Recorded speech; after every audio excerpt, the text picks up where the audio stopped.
At yun na nga mga idol, for today's video, ituturo ko sa inyo kung paano nga ba magkabit ng carbon cage dito sa Tiagra 4700 natin na RD.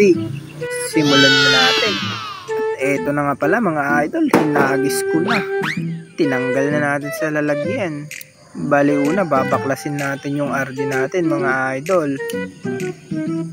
Bali hindi nga pala nila to tinuturo mga idol na pwede pala natin lagyan ng big cage for 700. Bali ito nga pala gagamitin natin ngayon na Allen tools mga idol. At ituturo ko sa inyo kung saan nga ba natin gagamitin yan.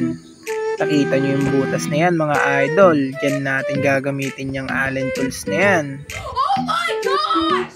Bali counterclockwise nga pala ang pangtanggal natin dyan mga idol. Bali dahan-dahan nga lang pala ang pagtanggal natin dito mga idol para hindi tumalsik yung spring. At kahit baguhan kayo, malalaman nyo yung position ng spring. Hindi na ako gumamit ng gasolina mga idol kasi tinatamad na ako dahil gabi na nga. Sudaitan, pinusiksitak lang yun. Bali ito nga pala yung luma niyang cage mga idol.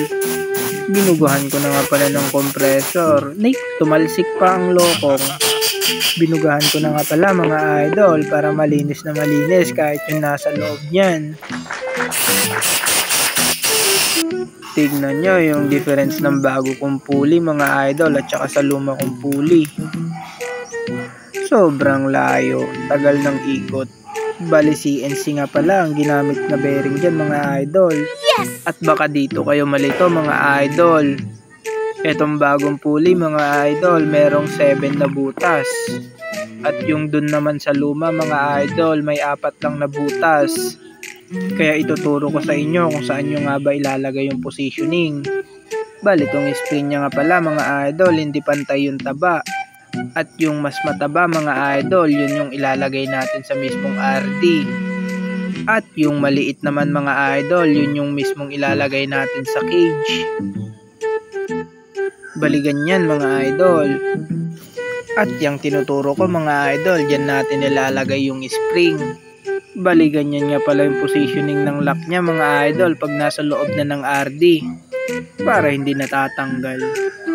Bali ang paglagay ng cage mga idol, pa-clockwise na yan. Basta tignan nyo na maigi mga idol para hindi kayo malito sa paglagay.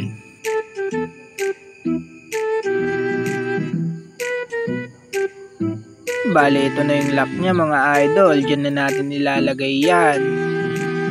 At papahigpitan ko na nga pala mga idol. Bali ito na yung finished product natin mga idol.